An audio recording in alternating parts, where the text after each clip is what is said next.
യേശുവേ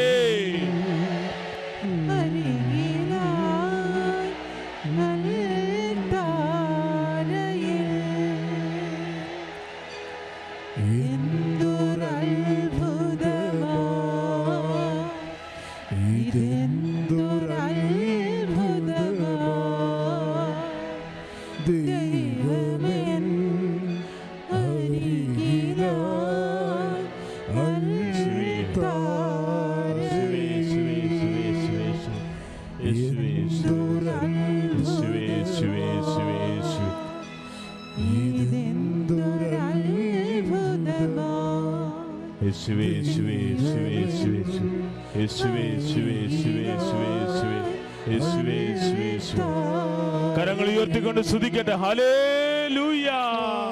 ആരാധന മാത്രമേ പാടാനുള്ളൂ. നന്ദി ഹല്ലേലൂയ. പരിശുദ്ധ പരമദിവ്യ കാരുണ്യത്തിന് ആരാധനയും സ്തുതിയും പുകഴ്ചയും ഉണ്ടായിരിക്കട്ടെ. പരിശുദ്ധ പരമദിവ്യ കാരുണ്യത്തിന് ആരാധനയും സ്തുതിയും പുകഴ്ചയും ഉണ്ടായിരിക്കും.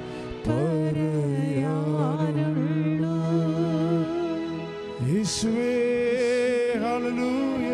ഹല്ലേലൂയ. കരങ്ങൾ ഉയർത്തി ഹല്ലേലൂയ. ഹല്ലേലൂയ. യേശുവേ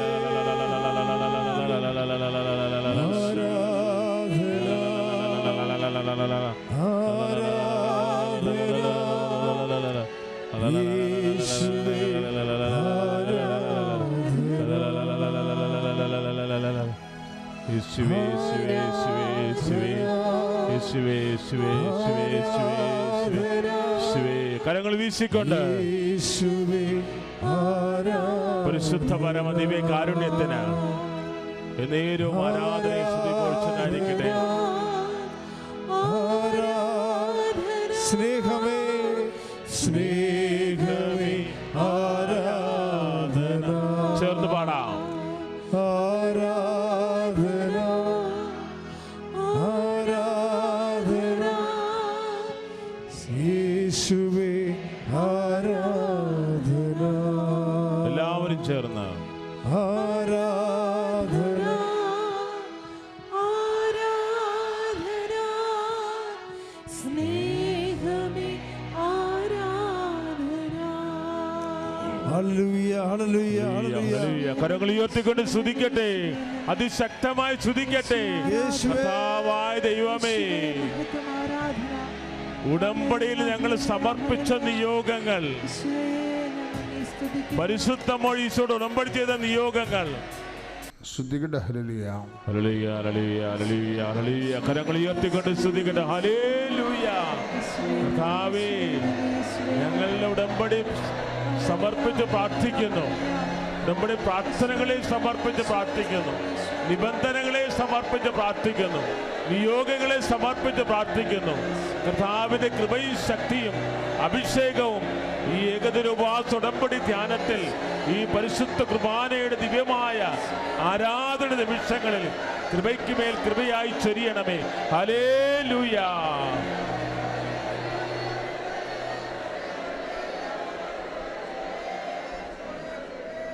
ഏറ്റു പ്രാർത്ഥിക്കുക. പരിശുദ്ധമേ കൃപാസനം പ്രസാദപരമാതാവേ, അങ്ങേ സന്നിധി ഞാൻ ചെയ്ത ഉടമ്പടി പാലിക്കാൻ എനിക്ക് ശക്തി തരണം. കൃപാസനത്തിലെ മരിയൻ കൃപാഭിഷേക ധ്യാനത്തില് രണ്ടാം ശനിയാഴ്ചകളിലെ ഉടമ്പടി ധ്യാനത്തിലും പങ്കെടുത്ത് പ്രാർത്ഥിക്കുന്നവരുടെ പ്രാർത്ഥനയോട് ചേർത്ത് എൻ്റെ ആവശ്യം സാധിച്ചു തരണമേ. ശ്രുതികട ഹല്ലേലൂയ.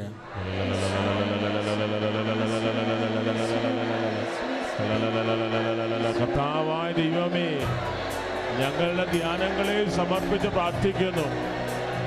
കർത്താവേ, ഞങ്ങൾ നിയോഗങ്ങളെ സമർപ്പിച്ച് പ്രാർത്ഥിക്കുന്നു. അഭിഷേകം ചൊരിയണമേ എന്ന് പ്രാർത്ഥിക്കുന്നു. ആമേൻ. സ്തോത്രം കർത്താവേ.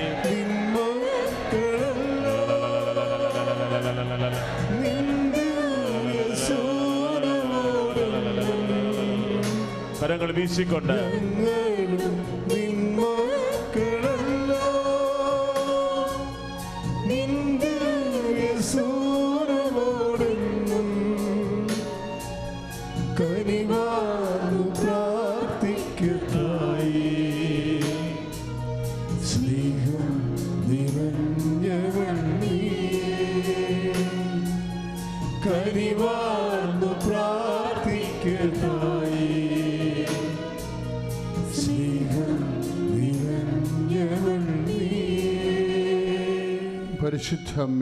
പരിശുദ്ധമേ, കൃപാസനം, പ്രസാദപര മാതാവേ, അങ്ങേ സന്നിധി ഞങ്ങൾ ചെയ്ത ഉടമ്പടി പാലിക്കാൻ എൻ്റെ കുടുംബത്തിന് ശക്തി തരണമേ.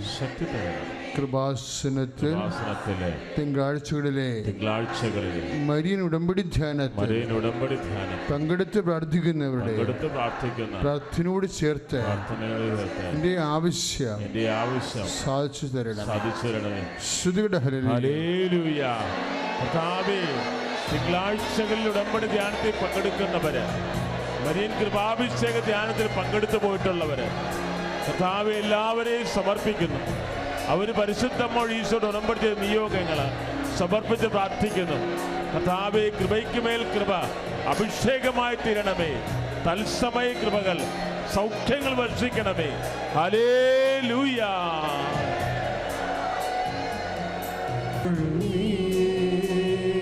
യേശുവേ ആരാധന. അമ്മേ പരിശുദ്ധമേ, കൃപാസനം, പ്രസാദപര മാതാവേ, അങ്ങേ സന്നിധി എൻ്റെ പ്രിയപ്പെട്ടവർക്കായി ഞാൻ ചെയ്ത ഉടമ്പടി പാലിക്കാൻ എനിക്ക് ശക്തി തരണം.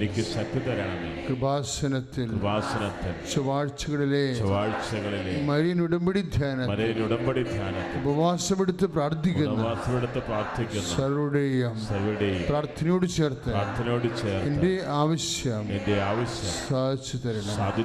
ശ്രുതിയുടെ ഹല്ലേലൂയ. കർത്താവേ, ചൊവ്വാഴ്ചകളിൽ വന്ന് ഉടമ്പടി ചെയ്തു പോയ ആരാധനയിൽ പങ്കെടുക്കുന്ന മക്കള്, ദൈവമേ, അവരുടെ ജീവിത നിയോഗങ്ങൾ, ജീവിത ദുരിതങ്ങൾ, കടഭാരങ്ങൾ, സാമ്പത്തിക പ്രതിസന്ധികൾ, മക്കളുടെ ജീവിതാവസ്ഥകളെ എല്ലാം സമർപ്പിക്കുകയാണ്.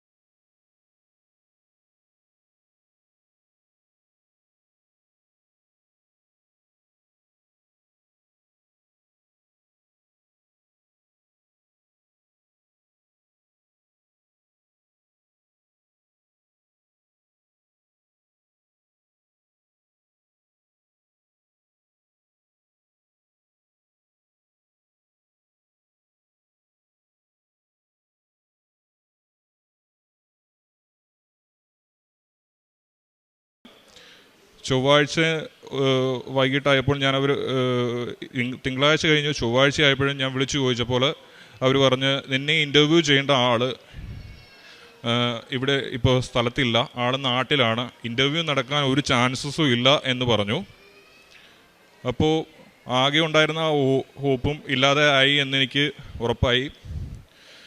പിന്നീട് എൻ്റെ ഉള്ളിൽ തോന്നുകയുണ്ടായി, എന്തായാലും റെഡിയായിരിക്കുക, നാളെ ചിലപ്പോൾ ഒരു ഇൻ്റർവ്യൂ ഉണ്ടാകാൻ ചാൻസ് ഉണ്ട് എന്ന് ഒരു തോന്നലുണ്ടായി.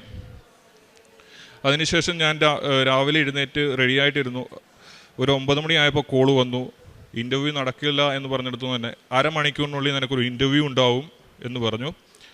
ഞാൻ ഉടൻ തന്നെ മാതാവിനോട് പ്രാർത്ഥിച്ചിട്ട് ഓൺലൈൻ ഇൻ്റർവ്യൂവിന് വേണ്ടി റെഡിയായിട്ടിരുന്നു.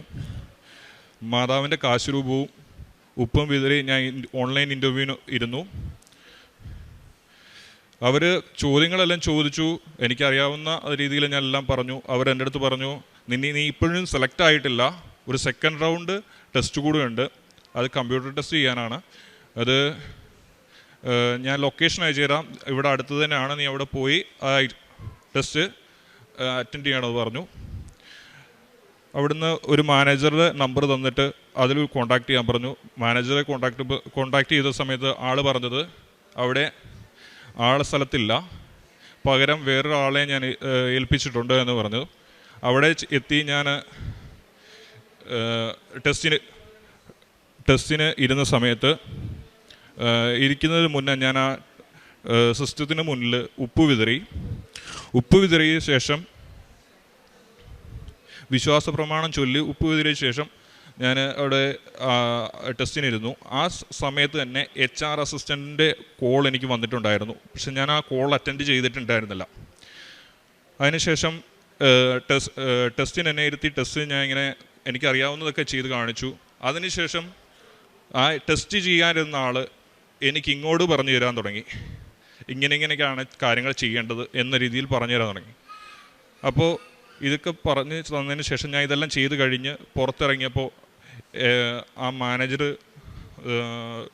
ഓഫീസിലേക്ക് വരികയുണ്ടായി. അന്നേരം എന്നെ ടെസ്റ്റ് ചെയ്ത ആൾ പറഞ്ഞു അവനൊന്നും ചെയ്തിട്ടില്ല. അപ്പോൾ ഞാൻ മനസ്സിൽ പറഞ്ഞു, മാതാവേ, എന്നെക്കൊണ്ട് ഇത് കഴിയുകയില്ല, ഞാൻ തോറ്റുപോയി എന്ന് പറഞ്ഞ് നിൽക്കുന്ന സമയത്ത് മാനേജർ എന്നോട് പറയുകയാണ്, നിനക്ക് വേറെന്തെങ്കിലും ഒരു പോസ്റ്റിലേക്ക് നോക്കാം, ഇത് നീ ചെയ്യുകയില്ല എന്ന് പറഞ്ഞു. ആ ടൈമിൽ തന്നെ HR മാനേജറിനെ വിളിച്ച് സംസാരിച്ചു. സ്വാഭാവികമായിട്ട് അവർ പറയുക നീ ഇതിന് ആപ്റ്റല്ല എന്ന് തന്നെ പറയുകയുള്ളൂ. അവിടെ അവർ തമ്മിൽ സംസാരിച്ചതിന് ശേഷം HR എന്നെ വിളിച്ചിട്ട് പറഞ്ഞു, നീ ആ കാര്യങ്ങളൊക്കെ ചെയ്തോ? ഞാൻ പറഞ്ഞു, സാറേ ഞാനൊന്നും ചെയ്തിട്ടില്ല, സാറേ ഞാനൊന്നും ചെയ്തില്ലെന്നാണ് അവർ പറയുന്നത്. അപ്പം അതൊന്നും നീ ശ്രദ്ധിക്കേണ്ട കാര്യമില്ല, അവർ പറഞ്ഞു തന്ന കാര്യം നീ ചെയ്ത് കാണിക്കാൻ നിനക്ക് കഴിയുമോ എന്ന് ചോദിച്ചു. ഞാൻ പറഞ്ഞു, അത് ഞാൻ ചെയ്യാം എന്ന് പറഞ്ഞു. അങ്ങനെ ഉണ്ടെന്നുണ്ടെങ്കിൽ നിനക്ക് ഇപ്പോൾ ഓഫർ ലെറ്റർ നിൻ്റെ ഫോണിലേക്ക് വരുമെന്ന് പറഞ്ഞു. അത് കേട്ടപ്പോൾ പെട്ടെന്ന് എനിക്ക് എന്താ പറയണ്ടേ എന്നെനിക്കറിയാത്തൊരവസ്ഥയായി. അവിടെ നിന്ന് ഇറങ്ങി ഞാൻ നേരെ പോകുന്നത് അവിടെ മുസ്തഫ സെൻറ്റ് പോൾസ് ചർച്ച് പള്ളിയിലേക്കാണ്. അവിടെ പോയി മാതാവിന് നന്ദി പറഞ്ഞ് ഞാൻ തിരിച്ച് റൂമിലേക്ക് പോയി. ഇതിനിടയിൽ എൻ്റെ വിസ തീരുന്ന ഒരാഴ്ചക്കുള്ളിൽ എൻ്റെ വീട്ടിൽ നിന്ന് എനിക്ക് നല്ല രീതിയിൽ പ്രഷറുണ്ടായി. ഇനിയിപ്പോൾ എക്സ്പയർ ആവുകയാണ്, വിസ എക്സ്പയർ ആയി, നിനക്ക് നാട്ടിലേക്ക് കയറി വരാൻ ടിക്കറ്റ് എടുക്കട്ടെ എന്ന് എൻ്റെ സഹോദരനും വീട്ടിൽ നിന്ന് എല്ലാവരും പറയുന്നുണ്ടായിരുന്നു. അപ്പോൾ എന്തെന്നില്ലാത്തൊരു കോൺഫിഡൻസ് എനിക്കുണ്ടായിരുന്നു, വെയിറ്റ് ചെയ്യ് എന്നുള്ളൊരിത്. അത് കഴിഞ്ഞിട്ട് ഞാൻ റൂമിലെത്തിയതിന് ശേഷം എൻ്റെ ഫോൺ സ്വിച്ച് ഓഫ് ആയി പോയിട്ടുണ്ടായിരുന്നു. ഞാൻ തിരിച്ച് ആ ഫോൺ ഓണാക്കിയതിന് ശേഷം HR അസിസ്റ്റൻറ്റിനെ കോൾ ചെയ്തപ്പോൾ അവർ വിളിച്ച കാര്യം ഞാൻ അന്വേഷിച്ചപ്പോൾ അവർ പറഞ്ഞു, നിന്നെ വിളിച്ചത് നിൻ്റെ ഓഫർ ലെറ്റർ നിൻ്റെ ഫോണിലോട്ട് അയച്ചിട്ടുണ്ട് എന്ന് പറയാൻ വേണ്ടിയിട്ടാണെന്നാണ് പറയുന്നത്. കാരണം ഞാൻ അവിടെ ടെസ്റ്റ് ചെയ്യാൻ പോകുന്നതിന് മുന്നേ പോലും എൻ്റെ അടുത്ത് പറഞ്ഞിരുന്നത്, അവർ പറഞ്ഞത് നിന്നെ ഇതുവരെ സെലക്ട് ആക്കിയിട്ടില്ല എന്നാണ് പറഞ്ഞത്. ടെസ്റ്റ് ചെയ്യുന്നതിന് മുന്നേ അവർ എന്നെ കോൾ ചെയ്തിട്ടുണ്ടായിരുന്നു. അതിന് മുന്നേ തന്നെ എനിക്ക് ഓഫർ ലെറ്റർ അയച്ചിട്ടുണ്ട്. അങ്ങനൊരു അനുഗ്രഹം മാതാവ് തന്നു. അത് കഴിഞ്ഞ് ഡിസംബർ എക്സിറ്റ് അടിക്കണ്ടേ, അതായത് അതിന് മുന്നേ ഒരാഴ്ച മുന്നേ നവംബർ ലാസ്റ്റ് കഴിഞ്ഞ് കഴിഞ്ഞാൽ അവിടെ നാഷണൽ ഹോളിഡേയ്സ് ആണ്. എല്ലാ ഓഫീസുകളും HR-ൻ്റെ ഓഫീസുകളും എല്ലാം അവധിയിലേക്ക് പോകുന്ന സമയമാണ്. അപ്പോൾ ഒരു ചാൻസും ഇല്ല ഇനിയും അതിൻ്റെ ബാക്കി പ്രോസസ്സ് നടക്കാൻ, അല്ലെങ്കിൽ മറ്റൊരു ഇൻ്റർവ്യൂവിനാണെങ്കിൽ പോലും. ഡിസംബർ 7-ാം തീയതി, അതായത് മാതാവ് ഇവിടെ പ്രത്യക്ഷപ്പെട്ട ദിവസം, എനിക്ക് വർക്ക് പെർമിറ്റ് അടിച്ച് മാതാവിനെ അനുഗ്രഹിച്ചു. എൻ്റെ രണ്ടാമത്തെ സാക്ഷ്യം എന്ന് പറയുന്നത്, ഞാൻ എൻ്റെ വിവാഹാലോചന നടന്ന സമയത്ത് വന്നതാണ്. ഞങ്ങൾ ചേട്ടനും അനിയനും ഒരേ സ്ഥലത്താണ്, ഒരു വീട്ടിലാണ് താമസിക്കുന്നത്. അപ്പം അവരുടെ വീട്ടിൽ വന്ന് കല്യാണത്തിൻ്റെ വന്ന് നോക്കിയിട്ട് പോയതിന് ശേഷം അവർ പറഞ്ഞതെന്ന് പറഞ്ഞത്, ചേട്ടനും അനിയനും ഒരു സ്ഥലത്തല്ലേ, അങ്ങനെ ഒരു കാരണം പറഞ്ഞിട്ട് ആ വിവാഹം മാറിപ്പോയി. അതിനുശേഷം ഞാൻ ഉടമ്പടി വെച്ചിട്ടുണ്ടായിരുന്നു. ഇവിടുത്തെ ഉടമ്പടി സാക്ഷ്യങ്ങൾ ഞാൻ ഒരുപാട് കാണുമായിരുന്നു. വിസിറ്റായിരുന്ന സമയത്തെല്ലാം സാക്ഷ്യങ്ങളും ധ്യാനങ്ങളും ഒക്കെ കൂടുതലും ഞാൻ ചെയ്തുകൊണ്ടിരുന്നത്.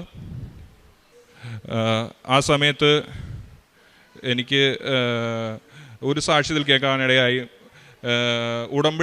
ഉടമ്പടി എടുത്തൊരാളെ ജീവിത പങ്കാളിയായിട്ട് ലഭിക്കണമെന്നുള്ള രീതിയിൽ ഒരാൾ പറയുന്നത് ഞാൻ കേട്ടിരുന്നു. അപ്പോൾ ഞാൻ എൻ്റെ ഉടമ്പടി പ്രത്യക്ഷീകരണ പ്രാർത്ഥനയുടെ സമയത്ത് ഞാൻ ചൊല്ലുമായിരുന്നു, അമ്മയ്ക്ക് ഇഷ്ടമാണെന്നുണ്ടെങ്കിൽ ഒന്നുകിൽ ഉടമ്പടി എടുത്തൊരു വ്യക്തി, അല്ലെങ്കിൽ ഉടമ്പടി എടുത്ത ഒരു ഭവനത്തിൽ നിന്നുള്ളൊരു വ്യക്തി, അത് അമ്മ ഉടമ്പടി എടുത്ത ഭവനത്തിൽ നിന്ന് വ്യക്തി, അല്ലെങ്കിൽ അങ്ങനെ തരുവാണെങ്കിൽ അത് അമ്മ തരുന്നതായിരിക്കും. അങ്ങനെ തരുന്ന ഒരാളെ എനിക്ക് മതി എന്ന് ഞാൻ പറഞ്ഞിരുന്നു. അത് കഴിഞ്ഞപ്പോൾ കുറച്ച് കാലം കഴിഞ്ഞപ്പോൾ എനിക്ക് അങ്ങനെ ഒരു ആലോചന വരികയും ആ ആലോചനയിലൂടെ ഞാൻ ആ ആളുമായിട്ട് സംസാരിച്ച സമയത്ത് മനസ്സിലാക്കാൻ കഴിഞ്ഞത് ആ ആളുടെ ഫാമിലിയിൽ അമ്മ സഹോദരനെല്ലാം ഉടമ്പടിയിലാണ്. അങ്ങനെ ഒരു അനുഗ്രഹവും അമ്മ എനിക്ക് തന്നു. ഇതിനിടയിൽ ഒരു വിവാഹാലോചന മുടങ്ങിപ്പോയെന്ന് ഞാൻ പറഞ്ഞല്ലോ.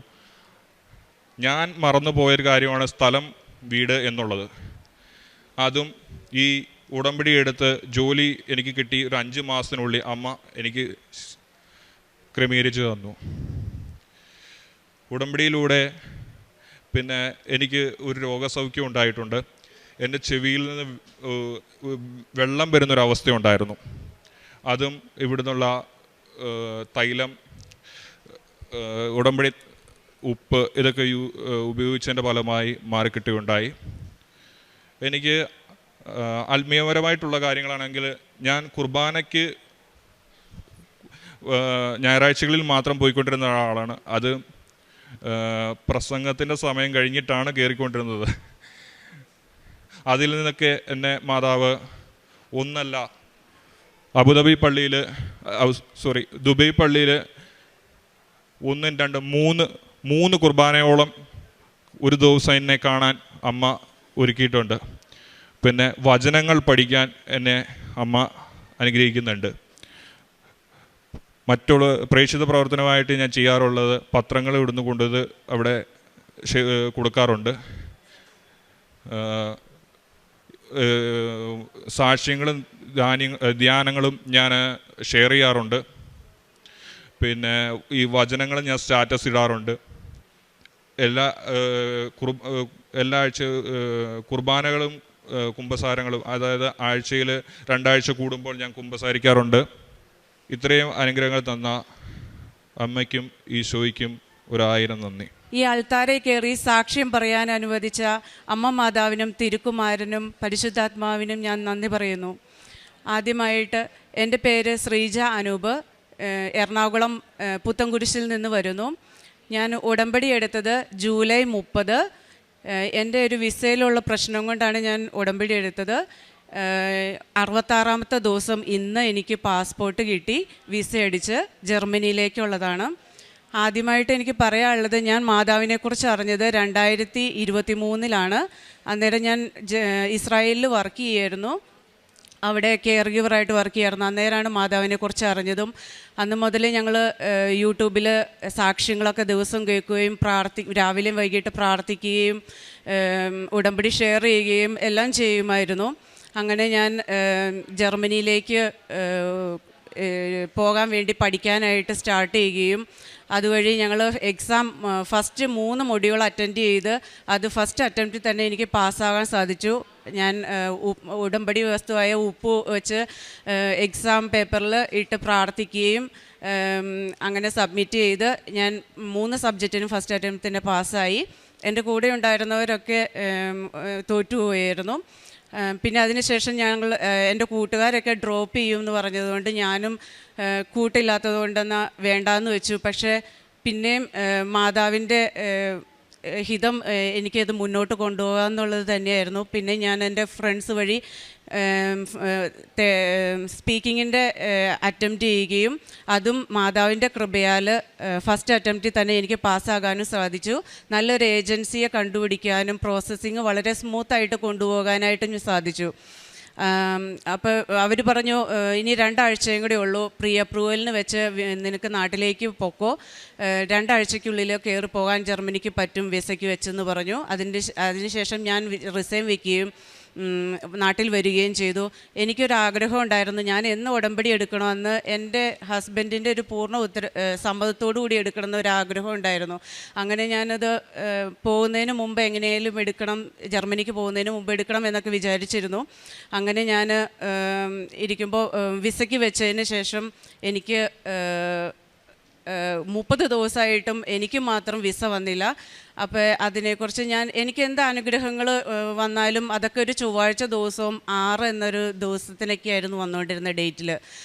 എൻ്റെ ഇൻ്റർവ്യൂ വന്നത് 6 എന്നൊരു ഡേറ്റായിരുന്നു.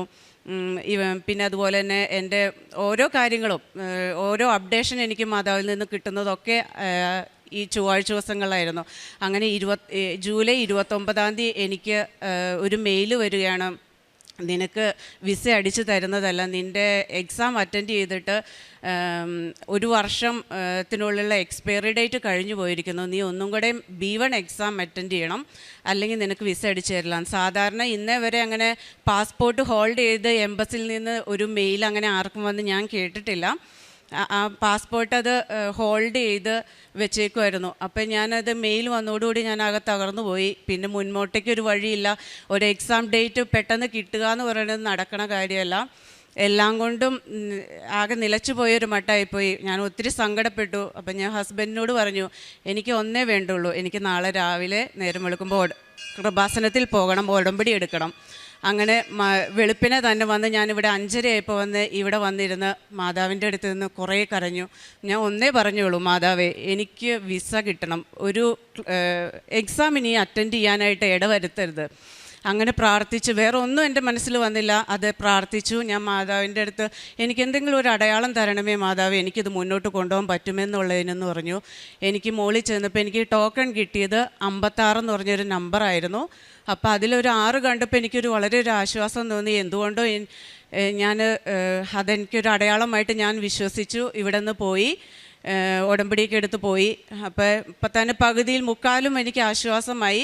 അവിടെ ചെന്നിരുന്ന് കറക്റ്റ് ഉടമ്പടി എടുത്ത് 30ാമത്തെ ദിവസം എനിക്ക് അടുത്ത മെയിൽ ആ എംബസിയിൽ നിന്ന് വരുവാണ്, നിനക്ക് B1 എക്സാം ഇനി അറ്റൻഡ് ചെയ്യേണ്ട, അതിന് പകരമായിട്ട് ജർമ്മനിയിൽ ഒരു 5 ആഴ്ചത്തെ ക്ലാസ് അറ്റൻഡ് ചെയ്യണം, അതിൻ്റെ പേപ്പർ സബ്മിറ്റ് ചെയ്താൽ നിനക്ക് വിസ അടിച്ചു തരാമെന്ന് പറയുകയാണ്.